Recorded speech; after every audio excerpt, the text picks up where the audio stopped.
We would like to welcome the U.S. Open winner, J.J. Spaun, to the interview room here at the Travelers Championship. J.J. has been a whirlwind since a dramatic finish to win your first major. You spent all day yesterday in New York City on a major media blitz.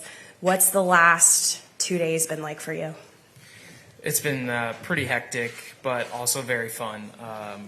It's been nice to be given the opportunity to express my feelings, my emotions. A lot of people want to hear from me, and I was really grateful to have the opportunity to tell everyone about it. So I enjoyed it. It was a fun time. I actually wanted to go to New York City at some point. Between Pittsburgh and Cromwell. I was telling my wife, I was like, it'd be fun to take a little one-night trip to the city, and she wasn't for it, but it ended up becoming mandatory after the week on Sunday. Awesome. Well, you're back here at the Travelers Championship. How excited are you to get back this week? Yeah, super excited. I didn't get to play here last year. I love the area. I love the course. Such a great course that they have here at TPC River Highlands, and looks like we're gonna have some pretty good weather too, so that's nice. And yeah, just excited to get the week going. Just got in, so kind of gotta knock the rust off. And finally, before we open to questions, a couple years ago you won the Travelers Charity Challenge, formed an early relationship with Andy Bissett, longtime Travelers executive, and very much the heart of this tournament. And he's someone that you've formed a personal relationship, given you've been open with some of your own health journey. Just how cool is it, given the history with Andy, which if you could share a little bit about that and what it means, arriving back at this tournament as a major winner? Yeah, I believe that was 2018 where I won the Umbrella Challenge on, right in the lake right there off of 16. I had just recently been diagnosed, or maybe it was 2019. But in the fall of 2018, I was diagnosed with diabetes type 2, and it was just kind of a crazy sort of diagnosis I wasn't expecting. I wasn't feeling great, so I knew something was up. But I just was kind of going through the whole learning experience of what diabetes is and how to treat it and how to approach this disease. But I remember winning that, and you get to donate $15,000, $10,000, I believe, to a charity of your choice. And I chose JDRF, which is the Juvenile Diabetes Research Foundation.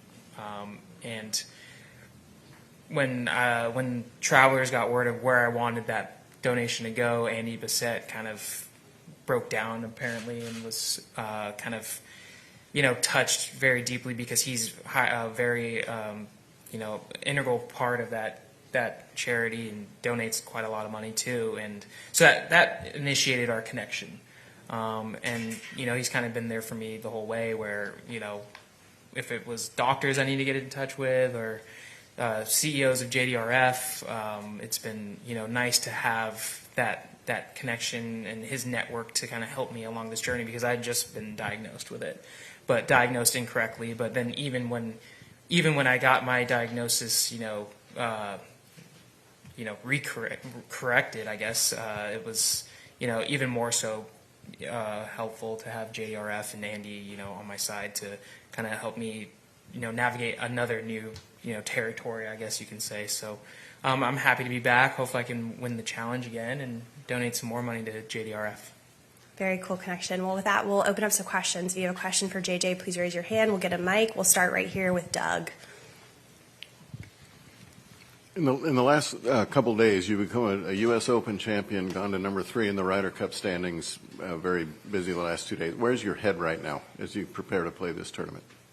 I'm not fully in the clouds still, but we're getting a little below the ceiling, the cloud ceiling. But yeah, it's been a whirlwind, and everything that the aftermath of this whole championship has been so crazy, but so much fun, and all these doors opening. It's stuff that you don't expect ever really to happen in your career.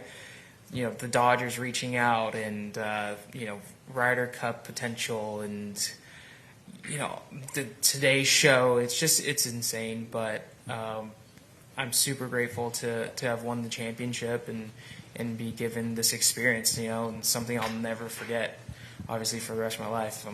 I guess I'm a part of history now. We're going to go to the back right over here. Hey, JJ, what was the timeline kind of like between, winning the U.S. Open and, where you are right now? Oh, it was crazy. I got whisked off the green and then back onto the green probably around 8:45 p.m. and then did the whole formalities of, the ceremony, signing a bunch of memorabilia, obviously getting the trophy, seeing it get engraved. The USGA did a great job of kind of giving us our own little room to kind of hang out and chill, all night and till whenever we wanted to leave. So we didn't leave till about 1 a.m. We didn't leave Oakmont till 1 a.m. back down to Pittsburgh where I was staying. And then it was, a quick 3 hours of sleep. I got back at 1:30 and I just kind of sat in bed and, but trying to, maybe go through my phone, took a quick shower, tried going through my phone to respond to some people and just tried to, see what was going on to help me, soak it in and realize that it actually happened, because it's just been such a blur since then. And then we were off to New York City. I had a nice dinner with my family on Monday night, and we went to do all the media 6 a.m. on Tuesday morning. Didn't finish. It was literally nonstop. Didn't finish till 3:30, 4 o'clock. Hopped in a car, got driven up here. That was about 3.5 hours. So didn't walk through the front door of the hotel till 8 p.m. And then finally got some good sleep, though. I slept about 8 hours, which is nice. So the last 2 nights I got, the same amount as I did last night combined. Yeah, and, over the last, day or so, who are some of the coolest people that have, reached out to you to congratulate you? Yeah, I heard from George Lopez, comedian and actor from Los Angeles, Mookie Betts, who was actually my Pro-Am partner at Pebble Beach, Scott Van Pelt, a lot of people. I mean, I'm still halfway through my messages. Curtis Strange, Hale Irwin, just some great champions, too, that have been there and know what it's like. So people that I've never even talked to, but it was great. Okay, we're going to go over here on the left. Jack? JJ, I was looking through your iron specs after the win, and I saw they're not exactly off the rack. Is that something you like to dive into, or is that something you just kind of leave it to your team at Shrixon to handle for you? Yeah, it's definitely something that I've been kind of a standard I've been playing for the last, almost 8-9 years with them.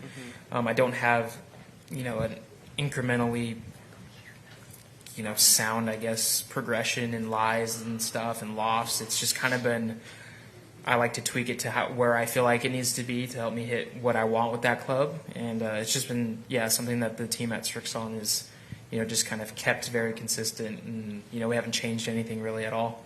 And then obviously the lab putter is new this year. How did you get into that putter, and what do you like so much about it? Obviously, you're the first person to win a major with a zero torque design. Oh yeah, that's cool. I got one of those. I've always been interested in it, but I've never really wanted to stray away from a traditional, blade putter because I'm so I like to feel, the toe flow. I like to maybe push the putt a little more on a right to lefter and pull it maybe on a left to righter to kind of err on the higher side. And so, I didn't have a great putting year statistically, and I'm not statistically an overall great putter. I'm pretty hot and cold, I would say, but I got it last off season and tinkered with it, and had enough time, 5-6 weeks at home to play with it and get comfortable with it and see what my tendencies were with it, and I felt really good with it, so I put it in play. And the first week was the Sony Open with it, and I almost won there with it, and I've just been putting a lot more consistently with that putter, and it's obviously proven itself, this season. Will you pass the mic right down? Oh, never mind. We'll go to the back with David. David in the very back. Hey, JJ, you earlier today, I should say, Scotty Scheffler and Keegan Bradley, who was just in, said that they both hope that you really enjoy everything that sort of comes with the win, that you can appreciate having sort of fulfilled this. At the same time, obviously, you want to continue and play your best. Have you had any opportunity so far with your team, your family, to sort of just sit down for a second and try and plan out what could be the next couple of weeks, or is it at this point still day by day, just sort of trying to ride this thing? Yeah, it's been day by day. I still haven't really been able to enjoy it and not have any responsibilities. You know what I mean? It would be nice to just sit on my couch at home and, you know, have the trophy sitting right next to me and watch some Sports Center or something. But that's kind of how I like to enjoy things, just kind of vegging out, especially after, you know, long weeks on the road and big tournaments. But yeah, we're getting closer to what I have in plan for the next few weeks. But just so far, taking it day by day. What do you think will be the biggest challenge for you, certainly through the rest of this season, in terms of compartmentalizing what you need to do to be successful, to play good golf through the rest of the year, and also at the same time, you know, again, appreciating that win? Yeah. I definitely need to keep the hunger there. I mean, I think I will have the hunger just because I want to continue to prove myself, but not prove myself to anybody other than myself, I feel like. And that's kind of been my biggest barrier throughout my entire career, is just try not to be so hard on myself and you know, not ruining any sort of confidence that I've built, you know, from all these experiences on my journey as a golfer. So as long as I keep that up, I think I'll continue to play well. And obviously winning the U.S. Open is just going to be, you know, a huge boost to that sort of inner ego, I guess you can say, to keep that self-belief alive and burning. And yeah, I need to enjoy this. Like Keegan told me that yesterday. He's like, you need to enjoy this. Do your best to just enjoy it. It's easy to kind of let it out the window and get, you know, right into the next week and you know, forget about it for a while. But just do your best to enjoy it. And you know, I'm planning to enjoy it next week. That's for sure. At least for next week. We'll go right here on the front row. JJ, obviously you mentioned it's been a whirlwind week for you, but 2 years ago, maybe not quite to the same extent, but at this tournament, your daughter was born on Monday, and you didn't know if you were going to be coming out until the last minute, and you came. Your memories of that week, was that kind of a whirlwind as well? And obviously good memories, I assume, regarding your family. And I guess she's probably got a birthday coming up too, right? Yeah, Violet's birthday is on tomorrow. I don't even know what day it is. Yeah, the last time I played here, it was almost a similar sort of, whirlwind. My daughter was born Monday. My wife didn't get discharged out of the hospital till Tuesday, late Tuesday. And, you know, it was our second born. And, you know, she was very nice enough to tell me if I want to go play, I'll go play. And so I flew out here Wednesday night. I got in at like midnight.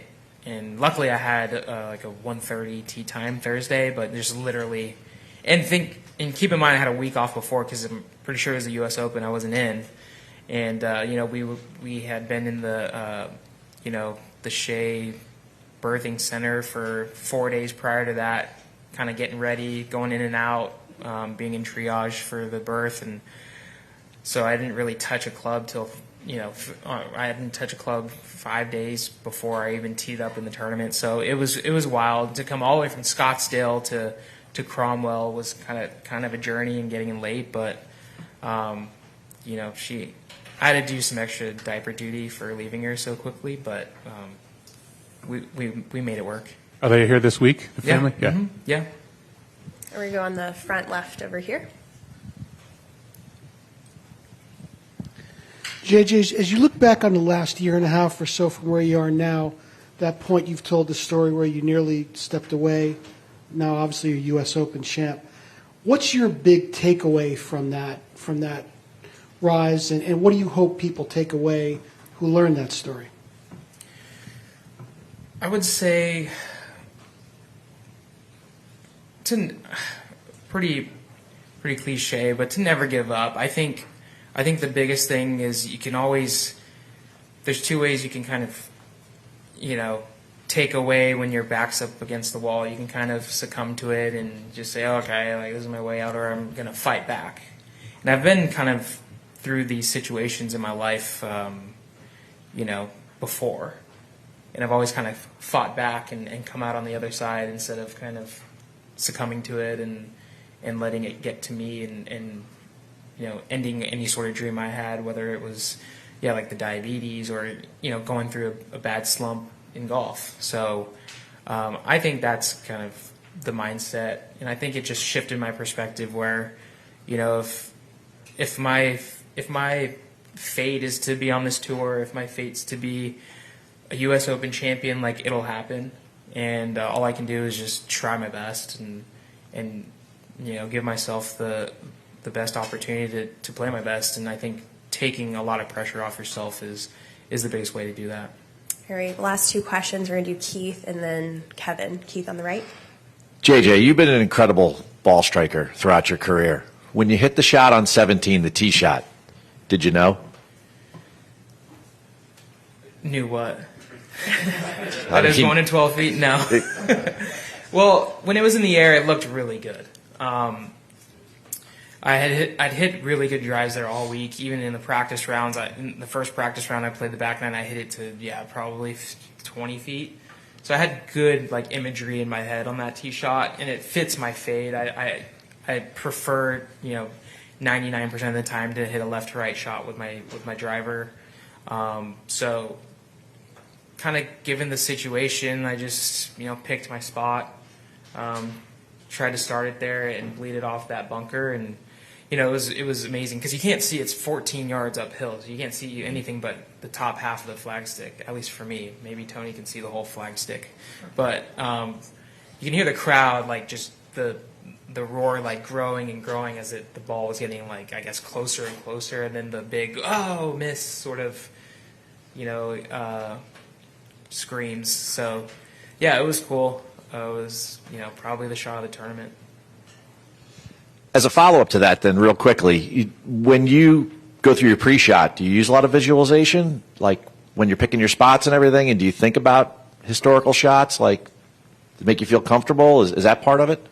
Yeah, I would say when I'm thinking of the shot that I'm trying to play, I kind of go back to whether I did it earlier that round or earlier that week. But I don't go too deep into it, like J-Day where he closes his eyes. Maybe I should try that, but I just try to get in there and put a confident, committed swing on the ball and just take where it ends up. All right, final two questions, Kevin and then Doug. Hey JJ, congratulations. You're the first PGA Tour Americas alum to win a major, and then 2021 you went back to the Korn Ferry Tour Finals and finished second in Boise to keep your card. And I was wondering if you could kind of contextualize the importance of those pathways in your development to get to this point, and specifically how big that week in Boise was to finish second when you were on the verge of losing your card. Well, exactly like I was saying earlier, I've kind of been put in situations where it's not looking good, but I've always fought through those ruts and was able to come out on top. And I've had that on the Canadian Tour. I played great one year, then I lost my card the next year, probably 2014. Went to Q School for Canada Tour, PGA Tour Canada at the time, Mackenzie Tour. Then came back the next year, won the Order of Merit. Then the next year finished third on the Korn Ferry Tour, got my PGA Tour card, and was kind of off and running for a few years. And then, lost I think in my fifth year on tour, lost my card, there. Struggled all season, and then went down to the first playoff event on the Korn Ferry at Boise, fought back, finished second, got my card back in the first event, and then came back the next year on the PGA Tour, won the Valero. It's just crazy. It was just all this back and forth in my career. And then kind of, what happened last year, the first half of the year, kind of slumping, falling down, and getting back up. So there's a Confucius quote. He says, God, I'm going to butcher this. Maybe you guys can correct me on something it's not, the glory isn't for how high you get or something, but it's more about the rise when you get pushed down or something like that.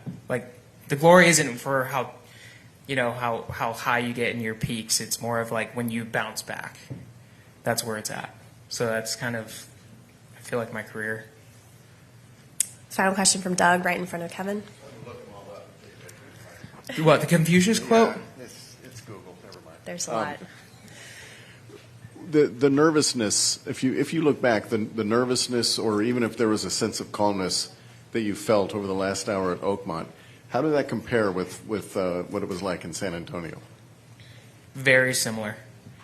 Very similar. San Antonio, awful start there too. I double bogeyed the first hole on Sunday at Valero and ended up winning.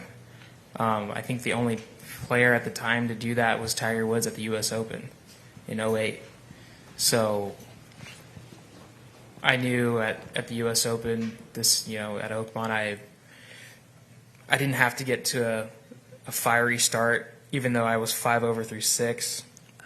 I did feel like the wheels had fallen off. It felt like I was maybe playing for like a top 10 at the time.